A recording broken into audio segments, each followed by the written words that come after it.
என்ன வாய் பேசுது பாரு. நீ வாய் மூடு.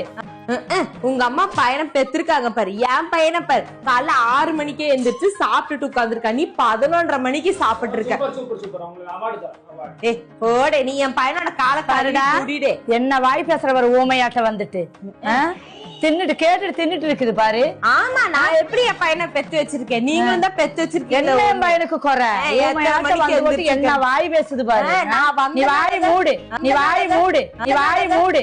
சரியா? வந்தனால இந்த சொன்ன வேண்டாம் வேண்டாம் வேண்டாம் கேட்டேன். வேண்டாம் வேண்டாம்னு சொல்லி அப்படியே மகாராணி வேணா இறக்கி உங்க பையனுக்கு கல்யாணம் பண்ணி கொடுங்க. கிடைக்காம விஷயம் கிடைக்காம என்ன நல்ல மகாராணிக்கு மேல கிடைக்கும். நான் என்ன கல்யாணம் பண்ணா லட்டு மாதிரி ஒரு பையனை பெத்து, நானும் சிங்க குட்டி மாதிரி பெத்து கொடுத்துருக்குது.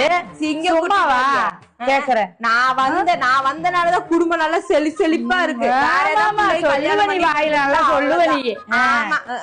என்ன உங்க அம்மா பேசிட்டு இருக்காங்க, கேட்க மாட்டியா நீ? நீயும் அதைய கேட்டுட்டே இருக்கிறியாடா? நீயே கேட்க மாட்டியா? முசுவா இருக்கிற நீயே. அதே பையன் வளர்ந்து வந்தாதான் தெரியும் அவன் எப்படி இருக்கான்னு சொல்ல முடியல.